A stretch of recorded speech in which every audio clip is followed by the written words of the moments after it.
ಸಾಕಷ್ಟು ಜನಕ್ಕೆ ಡೌಟ್ ಇದೆ, ಸ್ಟೇಟ್ ಕೌನ್ಸಿಲಿಂಗ್ ಯಾವ ರೀತಿ ನಡೆಯುತ್ತೆ, MCC ಕೌನ್ಸಿಲಿಂಗ್ ಯಾವ ರೀತಿ ನಡೆಯುತ್ತೆ ಅಂತ, ಮತ್ತು ಏನೇನು ಅಡ್ವಾಂಟೇಜ್ಗಳಿದೆ ಮತ್ತು ಏನೇನು ಡಿಸ್ಅಡ್ವಾಂಟೇಜ್ಗಳಿದೆ ಎಲ್ಲನೂ ಕೂಡ ಈ ಒಂದು ವಿಡಿಯೋದಲ್ಲಿ ನೋಡೋಣ. ವಿಡಿಯೋನ ಕಂಪ್ಲೀಟಾಗಿ ನೋಡಿ ಎಲ್ಲ ವಿಷಯನೂ ಕೂಡ ತಿಳ್ಕೊತೀರಾ. ಅದಕ್ಕಿಂತ ಮುಂಚೆ ಚಾನಲ್ ಸಬ್ಸ್ಕ್ರೈಬ್ ಮಾಡ್ಕೊಂಡಿಲ್ಲ ಅಂದರೆ ಪ್ರತಿಯೊಬ್ಬರು ಕೂಡ ಸಬ್ಸ್ಕ್ರೈಬ್ ಮಾಡ್ಕೊಳ್ಳಿ. ಹಾಗೆ ಪ್ರತಿಯೊಬ್ಬರು ಕೂಡ ವಿಡಿಯೋಗೊಂದು ಲೈಕ್ ಕೊಟ್ಬಿಡೋಣ. ವಿಡಿಯೋಣಕ್ಕೆ ಸ್ಟಾರ್ಟ್ ಮಾಡಿ. ಇವಾಗ ನಾವು ಡೈರೆಕ್ಟಾಗಿ ವಿಡಿಯೋ ಬಗ್ಗೆ ಬರೋಣ. ಇಲ್ಲಿ ನೀವು ನೋಡ್ಬೋದು, ಕರ್ನಾಟಕ ಸ್ಟೇಟ್ ಕೌನ್ಸಿಲಿಂಗ್ ನೀವೇನಾದರೂ ಅಟೆಂಡ್ ಮಾಡಬೇಕಂದ್ರೆ ಫಸ್ಟು ರಿಜಿಸ್ಟ್ರೇಷನ್ ಮಾಡ್ಕೋಬೇಕಾಗುತ್ತೆ. ಅಂದರೆ ಇವಾಗಲೇ ಯಾರು ಇವಾಗ CET ಅಪ್ಲಿಕೇಶನ್ನ ಫಿಲಪ್ ಮಾಡಿದ್ದೀರಾ, ನೀವೇನು ಮಾಡಬೇಕಾಗುತ್ತೆ ಅಂದರೆ ನಿಮ್ಮ ನೀಟ್ ರೋಲ್ ನಂಬರ್ನ ಹಾಕ್ಬಿಟ್ಟು ರಿಜಿಸ್ಟರ್ ಮಾಡ್ಕೋಬೇಕಾಗುತ್ತೆ. ನೀವೇನು ಕೂಡ ಫೀಸ್ ಪೇ ಮಾಡೋ ಅಗತ್ಯ ಇರಲ್ಲ, ಸರಿನಾ? ನೆಕ್ಸ್ಟು ಯಾರು ಇನ್ನೂ CET ಅಪ್ಲಿಕೇಶನ್ ಹಾಕೇ ಇಲ್ಲ, ಬರೀ ನೀಟ್ ಎಕ್ಸಾಮ್ ಬರೆದ್ಬಿಟ್ಟು ಸುಮ್ಮನಿದ್ದೀರಾ, ನೀವು ಫೀಸು ಕೂಡ ಪೇ ಮಾಡಬೇಕಾಗುತ್ತೆ. ರಿಜಿಸ್ಟ್ರೇಷನ್ ಫೀಸ್ ಅಂತ 1000 ಪೇ ಮಾಡಿಸ್ಕೋಬೋದು. ಜೊತೆಗೆ ನಿಮ್ಮ ನೀಟ್ ರೋಲ್ ನಂಬರು ಕೂಡ ನೀವು ಎಂಟರ್ ಮಾಡಿ ನೀವು ರಿಜಿಸ್ಟರ್ನ ಮಾಡ್ಕೋಬೇಕಾಗುತ್ತೆ, ಸರಿನಾ? ಇವಾಗ ರಿಜಿಸ್ಟ್ರೇಷನ್ ಪ್ರೋಸೆಸ್ ಎಲ್ಲ ಆದಮೇಲೆ ನೀವು ವೆರಿಫಿಕೇಷನ್ ಸ್ಲಿಪ್ನ ಡೌನ್ಲೋಡ್ ಮಾಡ್ಕೋಬೇಕಾಗುತ್ತೆ. ಇದು ಆನ್ಲೈನಲ್ಲಿರುತ್ತೆ. ಅದಾದಮೇಲೆ ಆಪ್ಷನ್ ಎಂಟ್ರಿನ ನೀವು ಮಾಡಬೇಕಾಗುತ್ತೆ. ಆಪ್ಷನ್ ಎಂಟ್ರಲ್ಲಿ ನಿಮ್ಗೆ ಏನಾದರೂ ಸೀಟ್ ಸಿಕ್ತು ಅಂದರೆ ನಿಮಗೆ ನೆಕ್ಸ್ಟ್ ಪ್ರೋಸೆಸ್ ಕಂಟಿನ್ಯೂ ಆಗುತ್ತೆ. ಫೀಸ್ ಪೇ ಮಾಡ್ತೀರಾ, ಅಡ್ಮಿಷನ್ ಡೌನ್ಲೋಡ್ ಮಾಡ್ಕೋತೀರಾ, ಮತ್ತು ನೀವು ಡಾಕ್ಯುಮೆಂಟ್ನ ಸಬ್ಮಿಟ್ ಮಾಡಬೇಕಾಗುತ್ತೆ KEAಗೆ. ಅದು ನಿಮಗೆ ಯಾವ ರೀತಿ ಸೀಟ್ ಅಲಾಟ್ ಆಗುತ್ತೆ ಅದ್ರ ಮೇಲೆ ಅದು ಡಿಪೆಂಡ್ ಆಗಿರುತ್ತೆ. ಅದಾದಮೇಲೆ ಕೂಡ ನೆಕ್ಸ್ಟು ಪ್ರೋಸೆಸ್ ಇರುತ್ತೆ. ರಫ್ ಆಗಿ ಇಷ್ಟು ಒಂದು ಪ್ರೋಸೆಸ್ ಇರುತ್ತೆ. ಇದನ್ನ ನೀವು ತಿಳ್ಕೊಳ್ಳಿ. ನೆಕ್ಸ್ಟು ಪ್ರೋಸೆಸ್ಗಳನ್ನ ನಿಮಗೆ ನೆಕ್ಸ್ಟ್ ಫ್ಯೂ ಡೇಸ್ಗಳಲ್ಲಿ ತಿಳಿಸ್ಕೊಡ್ತೀನಿ. ನೆಕ್ಸ್ಟು ಕರ್ನಾಟಕ ಸ್ಟೇಟ್ ಕೌನ್ಸಿಲಿಂಗಲ್ಲಿ ನಿಮಗೆ ಅಡ್ವಾಂಟೇಜ್ ಏನಂದರೆ, ಇಲ್ಲಿ ನೋಡಿ 85% ಆಫ್ ದ ಸೀಟ್ಸ್ ಬಂದ್ಬಿಟ್ಟು ನಿಮಗೆ ಗೌರ್ಮೆಂಟ್ ಕಾಲೇಜೆಲ್ಲ ಕೂಡ ನಿಮಗೆ ರಿಸರ್ವ್ ಆಗಿರುತ್ತೆ ಕರ್ನಾಟಕ ಸ್ಟೂಡೆಂಟ್ಸ್ಗೆ. ಅದಕ್ಕೆ ಇಲ್ಲಿ ನಿಮಗೆ ಸ್ವಲ್ಪ ಸೀಟ್ ಸಿಗೋ ಚಾನ್ಸಸ್ ತುಂಬಾ ಜಾಸ್ತಿ ಇರುತ್ತೆ. ಮತ್ತು ಫೀಸ್ ಸ್ಟ್ರಕ್ಚರ್ ನೀವು ನೋಡ್ಬೋದು, ಗೌರ್ಮೆಂಟ್ ಕೋಟಾ ಅಂಡರಲ್ಲಿ ನಿಮಗೆ ಏನಾದರೂ ಗೌರ್ಮೆಂಟ್ ಕಾಲೇಜ್ ಸಿಕ್ತು ಅಂದರೆ, ಯಾವುದೇ ಗೌರ್ಮೆಂಟ್ ಕಾಲೇಜ್ ಸಿಕ್ಕಲಿ ಫೀಸ್ ಬಂದ್ಬಿಟ್ಟು 65,000 to 70,000 ಇರುತ್ತೆ. ಅದೇ ಪ್ರೈವೇಟ್ ಕಾಲೇಜಲ್ಲಿ ಸಿಕ್ತು ಗೌರ್ಮೆಂಟ್ ಕೋಟಾ ಅಂದರೆ ಯಾವುದೇ ಕಾಲೇಜ್ ಸಿಗಲಿ ನಿಮಗೆ 1.5 ಲಕ್ಷ ಫೀಸ್ ಇರುತ್ತೆ, ಸರಿನಾ? ಇದು ಯೂನಿಫಾರ್ಮ್ ಫೀಸ್ ಸ್ಟ್ರಕ್ಚರ್ ಇರುತ್ತೆ ಮತ್ತು ಈಸಿ ಕೌನ್ಸಿಲಿಂಗ್ ಪ್ರೋಸೆಸ್ ಇರುತ್ತೆ. ನಿಮ್ಗೆ MCC ಕಂಪೇರ್ ಮಾಡಿಕೊಂಡ್ರೆ ಅಷ್ಟೊಂದು ಕಾಂಪ್ಲಿಕೇಶನ್ ಇರಲ್ಲ.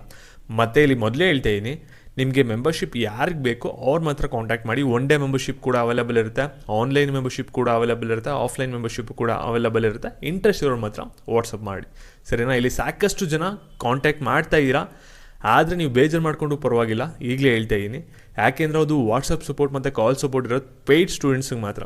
ಅವ್ರ ನಂಬರ್ನ ಸೇವ್ ಮಾಡ್ಕೊಂಡಿರ್ತೀವಿ, ಅವ್ರಿಗೆ ಮಾತ್ರ ಫಸ್ಟ್ ಪ್ರಿಫರೆನ್ಸ್ ಇರುತ್ತೆ, ಲಾಸ್ಟ್ ಪ್ರಿಫರೆನ್ಸ್ ಇರುತ್ತೆ, ಸರಿನಾ? ಇವಾಗ ನೆಕ್ಸ್ಟ್ MCC ಬಗ್ಗೆ ಬರೋಣ. ಇಲ್ಲಿ MCC ಕೌನ್ಸಿಲಿಂಗ್ ಏನಂದರೆ, ಇಲ್ಲಿ ನೀವು ನೋಡ್ಬೋದು ಸ್ವಲ್ಪ ನಿಮಗೆ ಕಾಂಪ್ಲಿಕೇಶನ್ಸ್ ಅನಿಸುತ್ತೆ, ಆದರೆ ಒಂದು ಸ್ವಲ್ಪ ಸಿಂಪಲ್ ಆಗಿ ಕೂಡ ಇದೆ, ಸ್ವಲ್ಪ ಕಾಂಪ್ಲಿಕೇಶನ್ಸ್ ಕೂಡ ಇದೆ. ನೀವು ಅಂಡರ್ಸ್ಟ್ಯಾಂಡ್ ಮಾಡ್ಕೋಬೇಕು, ಯಾಕಂದರೆ ಇಲ್ಲಿ ಸ್ವಲ್ಪ ರೂಲ್ಸ್ ಆ್ಯಂಡ್ ರೆಗ್ಯುಲೇಷನ್ಸ್ ಜಾಸ್ತಿ ಇರೋದು. ಅದಕ್ಕೋಸ್ಕರ ಸ್ಟೇಟಿಗೆ ಕಂಪೇರ್ ಮಾಡಿಕೊಂಡ್ರೆ ಇಲ್ಲಿ ನೋಡಿ, ನೀವೇನಾದರೂ ಏಮ್ಸ್, ಜಿಪ್ಪರ್ ಮತ್ತು ESI, AM, FC ಮತ್ತು ಸೆಂಟ್ರಲ್ ಮತ್ತು ಆಲ್ ಇಂಡಿಯಾ ಕೋಟಾ ಏನು ಸೀಟ್ಸ್ಗಳಿರುತ್ತಲ್ಲ, ಅದೆಲ್ಲ ಕಾಲೇಜ್ಗೂ ಕೂಡ ನೀವೇನಾದರೂ ಆಪ್ಷನ್ ಎಂಟ್ರಿ ಮಾಡಬೇಕಂದ್ರೆ ನೀವು ಪ್ರತಿಯೊಬ್ಬರು ಕೂಡ ನೀವೇನು ಮಾಡಬೇಕಾಗುತ್ತೆ ಅಂದರೆ, ಜನರಲ್ ಮೆರಿಟ್ ಕ್ಯಾಂಡಿಡೇಟ್ಸ್ ಬಂದ್ಬಿಟ್ಟು 1,000 ರೂಪಾಯಿ ರಿಜಿಸ್ಟ್ರೇಷನ್ ಫೀಸ್ ಅಂತ ಕಟ್ಟಬೇಕಾಗುತ್ತೆ. ಇಲ್ಲಿ ನಿಮಗೆ ಸೀಟ್ ಸಿಗಲಿ ಸಿಗದೇ ಇರಲಿ ಈ ಒಂದು ಫೀಸ್ಗಳು ರೀಫಂಡ್ ಆಗಲ್ಲ, ನಾನ್ ರಿಫಂಡಬಲ್ ಅಂತ ತೋರಿಸ್ತಾ ಇದ್ದೀನಲ್ಲ ಈ ಒಂದು ಫೀಸ್ಗಳು. ಇಲ್ಲಿ ನೀವು ನೋಡ್ಬೋದು, ಇಲ್ಲಿ ನಿಮಗೆ SC, ST, OBC physically handicap ಅವ್ರಿಗೆ 500 ರೂಪಾಯಿ ಫೀಸ್ ಇರುತ್ತೆ.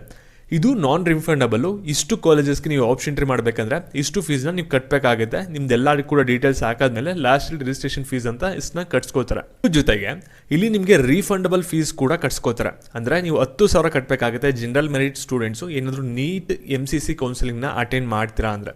ನೀವೇನಾದರೂ SC, ST, OBC ಸ್ಟೂಡೆಂಟ್ಸ್ ನೀವೇನಾದರೂ ಅಟೆಂಡ್ ಮಾಡ್ತೀರಾ ಅಂದರೆ ನೀವು 5,000 ಕಟ್ಟಬೇಕಾಗುತ್ತೆ. ಅಂದರೆ 5,000 + 500 10,000 + 1,000 ಇಷ್ಟನ್ನ ಕಟ್ಟಬೇಕಾಗುತ್ತೆ. ಇಲ್ಲಿ ರೀಫಂಡಬಲ್ ಅಂತ ಇದೆಯಲ್ಲ, ಇದು ವಿತ್ ಕಂಡೀಷನ್ ಜೊತೆಗೆ ನಿಮಗೆ ಅಮೌಂಟು ರೀಫಂಡ್ ಆಗುತ್ತೆ ನಿಮ್ಮ ಕೌನ್ಸಿಲಿಂಗ್ ಮುಗಿದ್ಮೇಲೆ MCCದು, ಸರಿನಾ? ನೀವೇನಾದರೂ ಒಂದು ಡೀಮ್ಡ್ ಯೂನಿವರ್ಸಿಟಿಗೆ ಆಪ್ಷನ್ ಎಂಟ್ರಿ ಮಾಡಬೇಕು ಅಂದರೆ ನೀವು 5,000 ರೂಪಾಯಿ ಫೀಸ್ನ ಕಟ್ಟಬೇಕಾಗುತ್ತೆ, ಸರಿನಾ? MCCಗೆ ಇದು ನಿಮಗೆ ರೀಫಂಡ್ ಆಗಲ್ಲ, ಸೀಟ್ ಸಿಗಲಿ ಸಿಗದೇ ಇರಲಿ. 2 lakh ಫೀಸ್ ಇರುತ್ತೆ. ಇದು ನಿಮ್ಗೇನೋ ಸೀಟ್ ಸಿಕ್ಕಿಲ್ಲ ಅಂದರೆ ಇದು ರೀಫಂಡ್ ಆಗುತ್ತೆ, ಸರಿನಾ? ಇದು ಕೌನ್ಸಿಲಿಂಗ್ಗೆ ಸೆಕ್ಯೂರಿಟಿ ಡೆಪಾಸಿಟ್ ಕಟ್ಸ್ಕೋತಾರೆ, ವಿತ್ ಕಂಡೀಷನಿಂದ ನಿಮಗೆ ರೀಫಂಡ್ ಮಾಡ್ಕೋತಾರೆ. ಇದು ಮತ್ತು ಇದನ್ನ ಇಲ್ಲಿ ಡೀಮ್ಡ್ ಏನಾದರೂ ನೀವು ಪಾರ್ಟಿಸಿಪೇಟ್ ಮಾಡ್ತೀರಾ ಮತ್ತು ಏಮ್ಸ್, ಜಿಪ್ಪರ್ ಎಲ್ಲನೂ ಕೂಡ ಪಾರ್ಟಿಸಿಪೇಟ್ ಮಾಡ್ತೀರಾ ಅಂದರೆ ನೀವು 2 lakh + 5,000 ಕಟ್ಬಿಟ್ಟು ಆಮೇಲೆ ಅಲ್ಲಿ ಆಪ್ಷನ್ ಎಂಟ್ರಿನ ಮಾಡೋಕ್ಕೆ ನಿಮಗೆ ಅವಕಾಶನ ಮಾಡಿಕೊಡ್ತಾರೆ. ಇಲ್ಲಿ ಆಲ್ ಇಂಡಿಯಾ ಕೌನ್ಸಿಲ್ ನೀವು ಅಟೆಂಡ್ ಮಾಡಬೇಕಾದ್ರೆ ಟೋಟಲಿ 704 ಮೆಡಿಕಲ್ ಕಾಲೇಜಸ್ ಬರುತ್ತೆ, ಸರಿನಾ? ಏಮ್ಸು, ಜಿಪ್ಪರ್ ಇಲ್ಲಿ ಏನಂತ ಇದೆಯಲ್ಲ ಇದೆಲ್ಲ ಕೂಡ ನಿಮಗೆ 100% ಎಲ್ಲ ಕೂಡ MCC ಕೌನ್ಸಿಲಿಂಗ್ಗೆ ಆ್ಯಡಪ್ ಆಗಿರುತ್ತೆ ಸೀಟ್ಸು. ಇದರಲ್ಲಿ ಏನಾಗುತ್ತೆ ಅಂದರೆ ಸಖತ್ತು ಕಾಂಪಿಟೇಷನ್ ಇರುತ್ತೆ. ಡೀಮ್ಡಲ್ಲಿ ಸೀಟ್ ಸಿಕ್ತು ಅಂದರೆ ಇಲ್ಲಿ ನೀವು ಕರ್ನಾಟಕದಲ್ಲಿ ಏನು ಪ್ರೈವೇಟ್ ಕೋಟಾದಲ್ಲಿ ಫೀಸ್ ನೋಡ್ತಿರಲ್ಲ ಅದರಷ್ಟೇ ಇರುತ್ತೆ, ಮತ್ತು ಅದಕ್ಕಿಂತ ಜಾಸ್ತಿನೂ ಕೂಡ ಇರುತ್ತೆ, ಸರಿನಾ? ಆ ರೀತಿ ಇರುತ್ತೆ. ಇವಾಗ ನೆಕ್ಸ್ಟು MCC ಕೌನ್ಸಿಲಿಂಗ್ಗೆ ನೀವು ಯಾವ ರೀತಿ ಪಾರ್ಟಿಸಿಪೇಟ್ ಮಾಡ್ಬೋದು ಅಂದರೆ, ಇಲ್ಲಿ ನೀವು MCC ರಿಜಿಸ್ಟ್ರೇಷನ್ ಅಂತ ಬಿಡ್ತಾರೆ, ಅಂದರೆ MCC ಕೌನ್ಸಿಲಿಂಗ್ ರಿಜಿಸ್ಟ್ರೇಷನ್ ಮಾಡ್ಕೊಳ್ಳೋಕ್ಕೆ. ಅವಾಗ ನೀವು ಒಂದು ರಿಜಿಸ್ಟ್ರೇಷನ್ ಮಾಡ್ಕೋಬೇಕಾಗುತ್ತೆ, ಫೀಸ್ ಪೇ ಮಾಡಬೇಕಾಗುತ್ತೆ. ಆಮೇಲೆ ನೆಕ್ಸ್ಟ್ ನೀವು ಒಂದು ಆಪ್ಷನ್ ಇಂಟರ್ನ ಮಾಡ್ಬೋದು. ಆಮೇಲೆ ಸೀಟ್ ಅಲಾಟ್ ಆಗುತ್ತೆ. ಸೀಟ್ ಇಷ್ಟ ಆಯಿತು ಅಂದರೆ ನೀವು ಅಡ್ಮಿಷನ್ ಪ್ರೊಸೆಸ್ ಕಂಟಿನ್ಯೂ ಮಾಡ್ಬೋದು. ಇಷ್ಟ ಆಗಿಲ್ಲ ಅಂದರೆ ನೀವು ನೆಕ್ಸ್ಟ್ ರೌಂಡ್ಗೆ ಹೋಗ್ತೀರಾ ಅಂತ ಅಪ್ಗ್ರೇಡೇಷನ್ ತೊಗೋಬೋದು. ಇಲ್ಲಿ ಎಷ್ಟು ರೌಂಡ್ಸ್ ಇರುತ್ತೆ ಅಂದರೆ first round, second round, third round, stay vacancy, final round. ಇದನ್ನ ನಡೆಸಿದ್ರು ಕೂಡ ನಡೆಸ್ಬೋದು, ನಡೆಸೇನೂ ಕೂಡ ಇರ್ಬೋದು. ಆದರೆ ಟೋಟಲಿ 4 ರೌಂಡ್ಸ್ ಇರುತ್ತೆ, ಸರಿನಾ? ಈ ರೀತಿ ನಿಮಗೆ ಒಂದು MCC ಕೌನ್ಸಿಲಿಂಗ್ ಇರುತ್ತೆ. ಇಲ್ಲಿ MCC ಕೌನ್ಸಿಲಿಂಗ್ ಬಗ್ಗೆ ನಾನು ಸಿಂಪಲಾಗಿ ತಿಳಿಸ್ಕೊಟ್ಟಿದ್ದೀನಿ. ಯಾಕೆಂದರೆ ಸಾಕಷ್ಟು ಜನ MCC ಕೌನ್ಸಿಲಿಂಗ್ ಹೋಗೋದೇ ಇಲ್ಲ, ಅದಕ್ಕೋಸ್ಕರ ಸ್ವಲ್ಪ ಜನ ಹೋಗ್ತಾರೆ. ಅದಕ್ಕೋಸ್ಕರ ನಿಮಗೆ ಸಿಂಪಲ್ಲಾಗಿ ಹೇಳಿದ್ದೀನಿ. ಮತ್ತು ಪೇಯ್ಡ್ ಮೆಂಬರ್ಶಿಪ್ ಬೇಕಂದರೆ ನಂಬರ್ಗೆ ಕಾಂಟ್ಯಾಕ್ಟ್ ಮಾಡಿ. ಮತ್ತು ಇದೇ ರೀತಿ ಫ್ರೀಯಾಗಿ ಅಪ್ಡೇಟ್ಸ್ ಬೇಕಂದರೆ ಚಾನಲ್ ಸಬ್ಸ್ಕ್ರೈಬ್ ಮಾಡಿಕೊಂಡು ವಿಡಿಯೋಗೊಂದು ಲೈಕ್ ಕೊಟ್ಬಿಟ್ಟು ಎಲ್ಲರಿಗೂ ಕೂಡ ಶೇರ್ ಮಾಡಿ. Thank you.